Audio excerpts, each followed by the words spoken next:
logoterapia, me gustaría comenzar por etimológicamente qué quiere decir.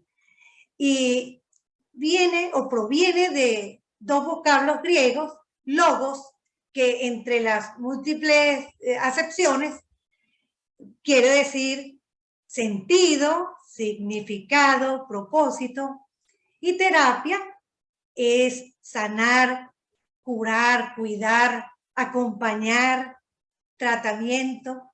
Y si unimos estas palabras, logoterapia no es más que sanar a través del sentido. Y es una psicoterapia que está centrada precisamente en el sentido de la vida. Es la tercera orientación psicoterapéutica de Viena. La primera es de el maestro Freud, del psicoanálisis. La segunda escuela vienesa de psicoterapia es de psicología individual de Alfred Adler. Y la tercera orientación, pues, es la logoterapia. Y en esta oportunidad consideré pertinente, idóneo, presentarles al creador de la logoterapia y el análisis existencial, que es el doctor Viktor Emil Frankl, médico psiquiatra, especialista en neurología, con doctorado en filosofía también, porque es importante conocer la historia de vida de las personas para acercarnos más de manera existencial y entender, comprender más su legado. Y en esta oportunidad, pues no es la excepción con el maestro Viktor Frankl, y podemos iniciar con una breve semblanza de cómo fue su mundo, su vida, el contexto donde él vivió, para poder llegar, arribar a el ejemplo de una vida con sentido, con voluntad de sentido. Viktor Frankl nace en Viena en una primavera de 1905. Estaba iniciando el siglo XX y Viena era considerada la cuna de la cultura porque allí hacían vida importantes científicos, poetas, músicos, y era una ciudad que hasta se consideraba también la capital de Europa Central, muy pujante, bueno, pues con muchísimo brillo, y por supuesto, pues que en ese momento era una Viena bien próspera. Pero si vemos que Viktor Frankl nació en 1905 y nos dejó físicamente en 1997, su vida transcurrió, tuvo la oportunidad de vivir las dos guerras mundiales. Ese es un contexto. Y él nace en el seno de una familia judía, su mamá Elsa, su papá Gabriel. Tuvieron 3 hijos, el primero Walter, un año mayor que Víctor, y luego Víctor, el del medio, y su hermanita, como la llamaba cariñosamente, Estelita. Él consideraba a su mamá como de corazón muy devoto y una mujer piadosa y bondadosa. Fíjense estos valores, y veía a su papá y lo describía como la personificación de la justicia. Entonces vemos pues cómo era este vínculo familiar. Igualmente jugaba con sus hermanitos, él hacía que era el médico de Estelita, y así porque desde pequeño manifestó pues esa vocación de servicio y de ser médico. Y bueno, se desarrolló en este hogar, de hecho, sus vínculos tan arraigados que todos los cumpleaños él los pasaba con su familia, se quedaba ese día a dormir allá. Entonces, el niño Víctor era muy sobresaliente en los estudios, y también un dato muy interesante es que era muy responsable, y de hecho cuando ya estaba en desarrollo la Primera Guerra Mundial, él ayudaba a su mamá, él hacía la fila para proveerse de alimentos, porque en ese momento había mucha escasez de alimentos, de vestidos, de todo, pues estaban viviendo los rigores de la Guerra Mundial, y entonces la mamá lo alcanzaba para que después él pudiera ir al colegio, incorporarse a su colegio. el niño Víctor pues ya se hace adolescente y él siempre tenía esa idea, esa intuición de qué es el sentido de la vida, en la vida y de la vida. Y estando él cursando educación media, bachillerato, pudiéramos decir aquí en Venezuela, escucha que el profesor de biología les dice que el hombre es un proceso de combustión y de oxidación. Él se para en tono desafiante, que para la época era bastante arriesgado, y le dice al profesor, profesor, pero si el hombre es un proceso de combustión y de oxidación, entonces, ¿qué sentido tiene la vida? Le dice el jovencito Víctor. Y así él siguió con esa intuición y se hacía preguntas y hasta le tenía un apodo, el pensador, porque siempre estaba preguntando por el sentido.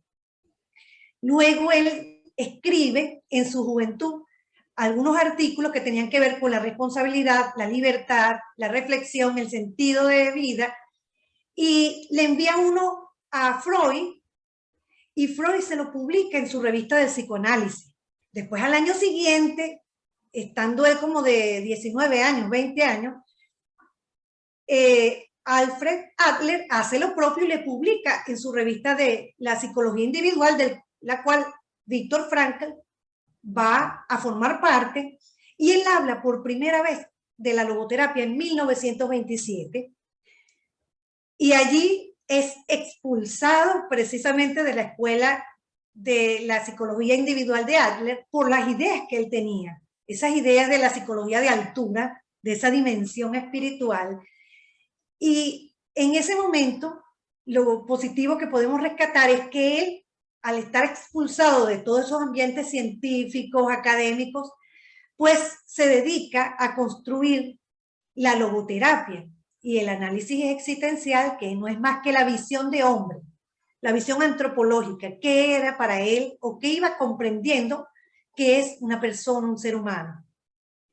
Y entonces, luego que él escribe todo eso, también apoya a centros de ayuda y asesoramiento juvenil, porque en esa época había mucha exasperación y los jóvenes se suicidaban. Entonces él, con un programa que hizo ese año, quedó registrado en la prensa de Viena que no hubo ningún intento de suicidio. O sea, él siempre con esa vocación y esa ayuda se hace médico, de hecho obtiene un cargo importante en un hospital de Viena y que va a dirigir hasta, eso fue en el año 38, en el 39 entra Hitler, llega a Viena, empiezan las prohibiciones, ya no permite que los médicos judíos ejerzan, sino que solamente podían practicar el ejercicio de la medicina con los judíos, pero no con otras personas. Y allí, cuando empiezan esos rigores de este movimiento nazi, considera que, bueno, la posibilidad de emigrar y pide, pues, hace todo el trámite del visado para Estados Unidos, lo obtiene en 1941, pero él toma una decisión y prefiere quedarse con sus padres y acompañarlos. También en esos últimos momentos, pues ya de su ejercicio interrumpido por los nazis, una enfermera de su equipo que estaba muy cercana a él, la conoce, se casa con ella. Creo que, bueno, quedaron allí como los últimos que se casaron y quedaron en el registro civil, porque después eso fue totalmente eliminado por los nazis. Y entonces ella estaba embarazada y también se le prohibió a la mujer judía tener hijos y tuvo que sacrificar a su hijo. Eso fue otro golpe que vivió Víctor Frankl. Y luego de esto, que él se queda, toma la decisión, a los pocos días, ya de casado, los llevan al primer campo de concentración. Víctor Frankl va a estar en 4 campos de concentración. En el primero todavía tenía ciertos privilegios como médico y podía ver de vez en cuando a su mamá. De hecho, allí muere el papá, que ya era una persona de avanzada edad, estaba enferma y no comía bien en ese campo de concentración y se murió, pues también estaba desnutrido. Luego los trasladan a Auschwitz, a su mamá también la enviaron, posteriormente a su hermano, quien muere en ese campo, no se sabe de qué manera, pero muere él estaba casado también, o sea, con la cuñada de Frank, también muere su mamá en una cámara de gas, y no sabe de Tilly, a él lo mantenía vivo, entre otras cosas, el recuerdo de si estaba viva, ella la envían para otro campo de concentración, y él allí, en esos campos de concentración, en el último que estuvo, él aceptó estar allí porque le hicieron esa propuesta de que atendiera a unos pacientes con tifus, él se contagia de tifus, y como él allí en esos campos había sido despojado del manuscrito que él venía construyendo la logoterapia, que él tenía como título que iba a editar su libro Cura Médica de Almas, que es actualmente el libro Psicoanálisis y Existencialismo, que se lo recomiendo. Eso le despojaron de su manuscrito, pero cuando él estaba con la tifus, él narra que él se mantenía consciente, a pesar de las fiebres altas, precisamente escribiendo los papelitos que habían allí en la administración, donde estaban los nazis, y él allí iba escribiendo. Entonces, en ese campo de concentración, él pudo observar mucho como psiquiatra, como hombre de fe, como ser humano, el comportamiento de los compañeros. Algunos se lanzaban a las alambradas porque no aguantaban ese rigor y eso tan terrible que estaban viviendo en los campos de concentración. Y bueno, él pudo validar en carne propia su logoteoría, su logoterapia. Posteriormente, él, una vez que los aliados llegan y lo liberan del campo de concentración, él hace una vida como se la imaginó en esos campos de concentración, que iba a dar conferencias, profesor invitado de muchísimas universidades a nivel mundial, 29 honoris causa, entre otros la Universidad Católica Andrés Bello en 1984 le otorgó un honoris causa. Él estuvo acá en Venezuela y tuvo una vida, bueno, muy fructífera, con mucho sentido.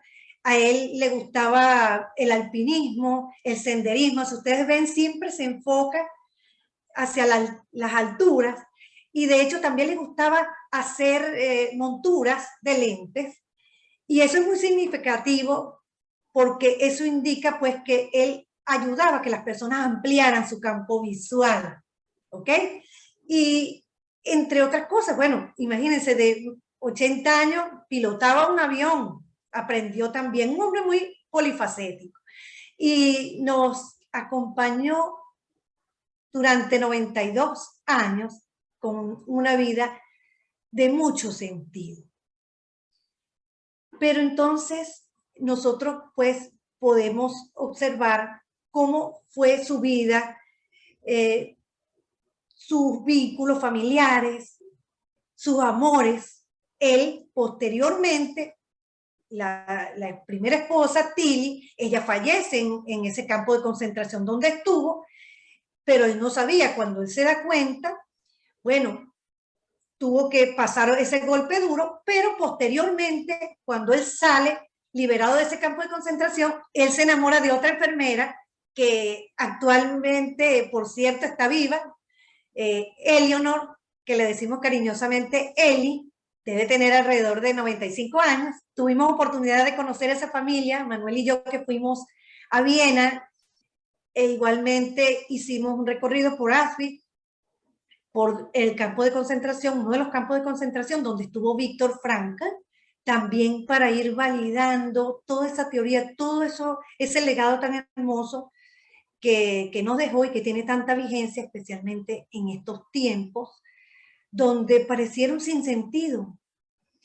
Y muchos vivimos en algún momento un vacío existencial.